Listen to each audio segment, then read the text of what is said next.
नाज़रीन इकराम, इस वक्त पाकिस्तान के मुक़्तदर हल्के पाकिस्तान के इदारे इमरान खान के सामने बेबस क्यों हैं। इस हवाले से कुछ बहुत हौशरबा इंकशाफात और कुछ बहुत बड़े दावे सामने आए हैं और इन दावों ने एक नया पेंडोरा बॉक्स खोल दिया है, क्योंकि एक खौफनाक प्रोपोगंडे का आगाज़ हो चुका है कि इमरान खान के पास कुछ बड़ों की कुछ इंतहाई गैर अखलाकी वीडियोज़ हैं और ये वो चीज़ है जिसकी वजह से इमरान खान के ख़िलाफ़ रियासत पाकिस्तान आहनी हाथों से नहीं निमट पा रही, कोई बहुत बड़ा स्टैंड नहीं ले पा रहे। इस हवाले से क्या तफसीलात सामने आई हैं, ये मामला क्या है, ये माजरा क्या है, जबकि दूसरी जन्म ISI के ऊपर सवालात उठाए गए हैं और अब पाकिस्तान की बेहतरीन इंटेलिजेंस एजेंसी को इस इम्पोर्टेड हुकूमत की नाअहली की वजह से न सिर्फ डिस्कस किया जाएगा बल्कि ज़रदारी एंड कंपनी को बहुत बड़ा पैगाम पहुंचा दिया गया है कि आपको बंदे का पुत्र बन जाना चाहिए। अब चीज़ें अब बड़ी अजीब सी सिमत में जा रही हैं। इस हवाले से भी कुछ इनसाइड डिटेल्स हैं। सबसे पहले हम आपको अहम खबर बता दें कि किस तरह शहबाज शरीफ ने दुनिया भर की बेहतरीन एजेंसी को स्पेशल वेटिंग एजेंसी का स्टेटस दिया और ये वो एजेंसी है कि ये पाकिस्तान की अहम तरीन तैनातियों की रिपोर्ट दिया करेगी।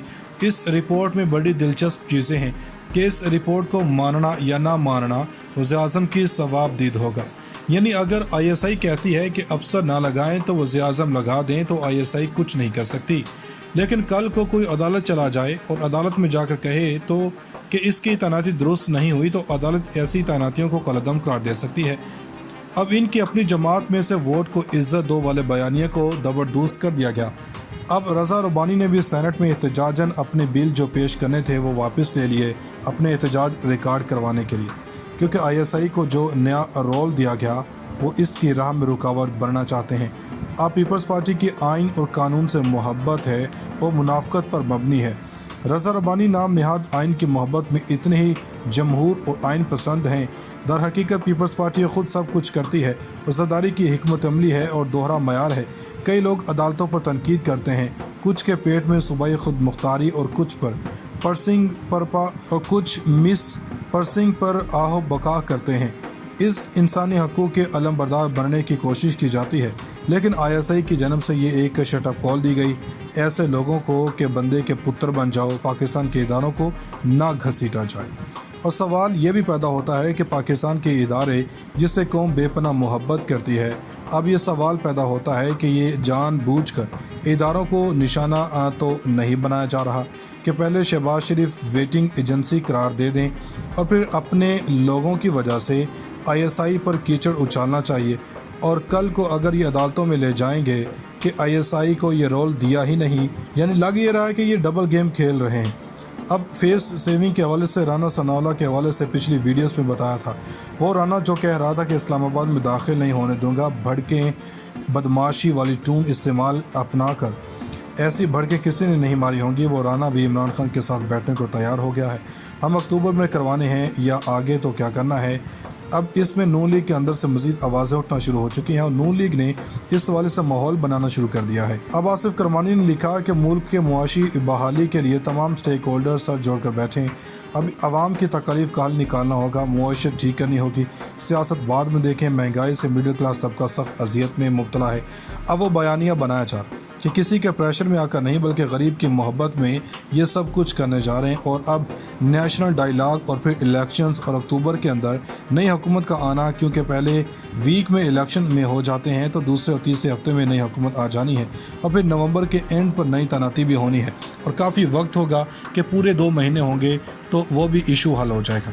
अब यहाँ पर कुछ चीज़ें आपके सामने रखनी ज़रूरी हैं। हम सोर्स के बारे में तो नहीं बता सकते, लेकिन अब नून लीग ने नई हिकमत अमली बनाई है। पहले ही चूँकि इदारे भांप चुके हैं और ये बेड़ा गर्क कर रहे हैं और इसी तरह ये हुक्मरान रहे तो मुल्क के पल्ले कुछ भी नहीं रहेगा। अब इदारे भी हरकत में हैं, बहुत से मामलात बैक डोर पर चल रहे हैं और शायद मरीम नवाज़ और इनकी टीम को ये चीज़ें अच्छी नहीं लग रही।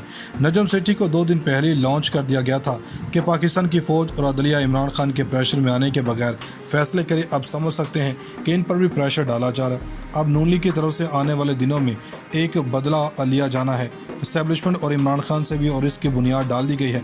कुछ सहाफ़ियों ने दावे करने जैसे EU डिस इन्फो लैब थी जिसका एक पूरा मॉडल था कि पहले उधर खबर छपती है, फिर फेक न्यूज़ चैनल उठाते हैं और फिर TV चैनल उठाते हैं, फिर इस पर डिबेट होती है। बिल्कुल इसी तरह का मॉडल बनाया जा रहा है। अब ये कह रहे हैं कि इमरान खान के लोग हर इदारे में बैठे हैं, چاہے وہ FIA نیب ہے, عدلیہ ہے, چاہے وہ مقتدر حلقے ہیں, اور بہت سی جگہوں پر عمران خان کے پاس بہت سی ویڈیوز موجود ہیں. یعنی دیکھیں کہ وہ خاتون اور اس کی میڈیا ٹیمیں جو بڑے فخر سے کہتی ہیں کہ میرے پاس ویڈیوز اور آڈیوز ہیں, جس کا شوہر فخر سے کہتا ہے کہ ہمارے پاس ٹوائلٹ, واش روم, سوئمنگ کی ویڈیوز بھی ہیں. آپ کے لوگ اب یہ الزام لگا رہے ہیں کہ انہیں لگتا ہے کہ کوئی کسی کو فیور دے رہا ہے, تو یہ وہی طریقہ ہے جو یہ خود کرتے ہیں. یعنی غلط آدمی کو غلط ہی لگتا ہے. البتہ عمران خان بہت سے مقتدر حلقوں پر ٹرسٹ بھی نہیں کر رہے. یعنی مقتدر حلقے کہیں گئے تو آپ اسمبلی میں واپس آئیں, لیکن خان کہہ رہا ہے کہ آپ الیکشن کا اعلان کریں اور پھر اسمبلی میں آتے ہیں. یہ گھنونا پروپیگنڈا شروع ہونے والا ہے تاکہ مقتدر حلقوں کو خان کو پوائنٹ آف ریٹرن پر لائیں, پھر فیک ویڈیوز اور آڈیوز مارکیٹ میں لانچ ہو سکتی ہیں اور یہ سارا ملبہ عمران خان پر پڑے اور وہ جیتی ہوئی بازی ہار جائے. اور کافی وقت ہوگا کہ پورے 2 مہینے ہوں گے تو وہ بھی ایشو حل ہو جائے گا. اب یہاں پر کچھ چیزیں آپ کے سامنے رکھنی ضروری ہیں. ہم سورس کے بارے میں تو نہیں بتا سکتے, لیکن اب نون لیگ نے نئی حکمت عملی بنائی ہے. پہلے ہی چونکہ ادارے بھانپ چکے ہیں اور یہ بیڑا غرق کر رہے ہیں, اور اسی طرح یہ حکمران رہے تو ملک کے پلے کچھ بھی نہیں رہے گا. اب ادارے بھی حرکت میں ہیں, بہت سے معاملات بیک ڈور پر چل رہے ہیں, اور شاید مریم نواز اور ان کی ٹیم کو یہ چیزیں اچھی نہیں لگ رہی. نجم سیٹھی کو 2 دن پہلے لانچ کر دیا گیا تھا کہ پاکستان کی فوج اور عدلیہ عمران خان کے پریشر میں آنے کے بغیر فیصلے کرے. اب سمجھ سکتے ہیں کہ ان پر بھی پریشر ڈالا جا رہا ہے. اب نون لیگ کی طرف سے آنے والے دنوں میں ایک بدلہ لیا جانا ہے اسٹیبلشمنٹ اور عمران خان سے بھی, اور اس کی بنیاد ڈال دی گئی ہے. کچھ صحافیوں نے دعوے کرنے ہیں, جیسے EU ڈس انفو لیب تھی جس کا ایک پورا ماڈل تھا کہ پہلے ادھر خبر چھپتی ہے, پھر فیک نیوز چینل اٹھاتے ہیں, اور پھر TV چینل اٹھاتے ہیں, پھر اس پر ڈیبیٹ ہوتی ہے. بالکل اسی طرح کا ماڈل بنایا جا رہا ہے. اب یہ کہہ رہے ہیں کہ عمران خان کے لوگ ہر ادارے میں بیٹھے ہیں, چاہے وہ FIA نیب ہے, عدلیہ ہے, چاہے وہ مقتدر حلقے ہیں, اور بہت سی جگہوں پر عمران خان کے پاس بہت سی ویڈیوز موجود ہیں. یعنی دیکھیں کہ وہ خاتون اور اس کی میڈیا ٹیمیں جو بڑے فخر سے کہتی ہیں کہ میرے پاس ویڈیوز اور آڈیوز ہیں, جس کا شوہر فخر سے کہتا ہے کہ ہمارے پاس ٹوائلٹ, واش روم, سوئمنگ کی ویڈیوز بھی ہیں. آپ کے لوگ اب یہ الزام لگا رہے ہیں کہ انہیں لگتا ہے کہ کوئی کسی کو فیور دے رہا ہے, تو یہ وہی طریقہ ہے جو یہ خود کرتے ہیں. یعنی غلط آدمی کو غلط ہی لگتا ہے. البتہ عمران خان بہت سے مقتدر حلقوں پر ٹرسٹ بھی نہیں کر رہے. یعنی مقتدر حلقے کہیں گئے تو آپ اسمبلی میں واپس آئیں, لیکن خان کہہ رہا ہے کہ آپ الیکشن کا اعلان کریں اور پھر اسمبلی میں آتے ہیں. یہ گھنونا پروپیگنڈا شروع ہونے والا ہے تاکہ مقتدر حلقوں کو خان کو پوائنٹ آف ریٹرن پر لائیں, پھر فیک ویڈیوز اور آڈیوز مارکیٹ میں لانچ ہو سکتی ہیں اور یہ سارا ملبہ عمران خان پر پڑے اور وہ جیتی ہوئی بازی ہار جائے.